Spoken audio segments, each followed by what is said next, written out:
എന്താ പറഞ്ഞങ്ങള്? അതായത് വമ്പിച്ച വിലക്കയറ്റ കേരളത്തിൽ. ഈ കേരളം 956 രൂപീകരിച്ചതിന് ശേഷം ഏത് ഭരണം വന്നോട്ടെ, UDF ആയിട്ട് LDF ആയിക്കോട്ടെ, ഇത്തരം വിലക്കയറ്റമായ ഒരു കാലഘട്ടം ഉണ്ടായില്ല. എൻ്റെയൊക്കെ ജീവിതത്തിൽ 55 വയസ്സായി എനിക്ക്. ഈ 55 വയസ്സിന്റെ ഇടയിൽ 26 റുപ്യ കൊടുത്ത് 1 കിലോ അരി ഞാൻ ചരിത്രത്തിൽ ആദ്യമായിട്ട് കാണും. റേഷൻ കടയിൽ നിന്നാണ്. കഴിഞ്ഞ ഭരണത്തിൽ 11 റുപ്യ. അതാണ് ഇപ്പൊ 26 ആയത്. എത്ര റുപ്യേനെ മാറ്റുന്നുണ്ട്. പഞ്ചസാരക്ക് എത്ര റുപ്യ? പഞ്ചസാര റേഷൻ ഷാപ്പിൽ കിട്ടൂല. ഈ പുറത്ത് പോയാൽ 42 റുപ്യേന് പഞ്ചസാരക്ക്.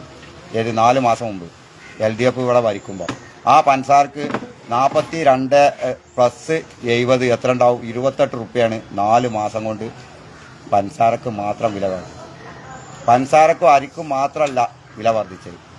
ആ പഞ്ചസാരക്കും അരി അല്ലാത്ത ഒരു മസാലപ്പീടിയ 4 മാസം മുമ്പ് നമ്മൾ 500 രൂപക്ക് കിട്ടിയ സാധനം ഏത് മസാലപ്പീടിയ പോയിട്ട് 700 റുപ്യ തരാം, നിങ്ങൾ തരുക 500 റുപ്യേൻ്റെ സാധനം 4 മാസം മുമ്പ് വാങ്ങിയതെന്ന് പറഞ്ഞാൽ പീടിയക്കാർ തരൂല.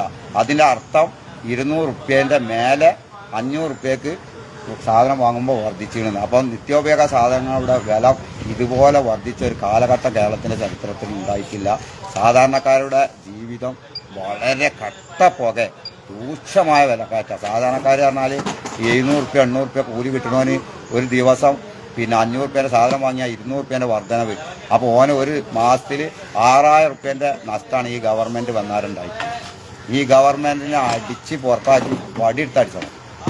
ഈ ചിരിക്കണ്ടല്ലോ. മുഖ്യമന്ത്രി ചിരിക്കുന്ന ആൾക്കാർ പറഞ്ഞു. എന്താ ചിരിച്ചിട്ടെത്താ? കുട്ടികൾക്ക് വെള്ളം ഇറക്കാൻ ചെറിയ കൊടുത്തിട്ട് കാര്യമുണ്ടോ? ഒരു കാര്യമില്ലല്ലോ. അപ്പൊ അവനാന്റെ രക്ഷിതാക്കള് കുട്ടികൾ വിശക്കണ കുട്ടികൾക്ക് ചിരിച്ച് കാണിച്ചു കൊടുത്തിട്ട് വിശപ്പ് മാറുമോ? എന്ന മാതിരി നമ്മളെ മുഖ്യമന്ത്രി പറയുന്നത്. നമ്മൾ ചിരിച്ചിട്ടുണ്ടല്ലോ. സ്കൂൾ അതൊക്കെ പോട്ടെ. അപ്പൊ അതാണ് ഉച്ചകഞ്ഞി വെട്ടി കുറച്ച് അങ്ങനെയുണ്ടോ? സ്കൂൾ ഉച്ചകഞ്ഞി 2 അപ്പൊ നമ്മളിപ്പോ എന്താ 2 തരം ആക്കി എന്നൊക്കെ പറയണ്ട. അപ്പൊ അതിന് സാധനം ഇവിടെ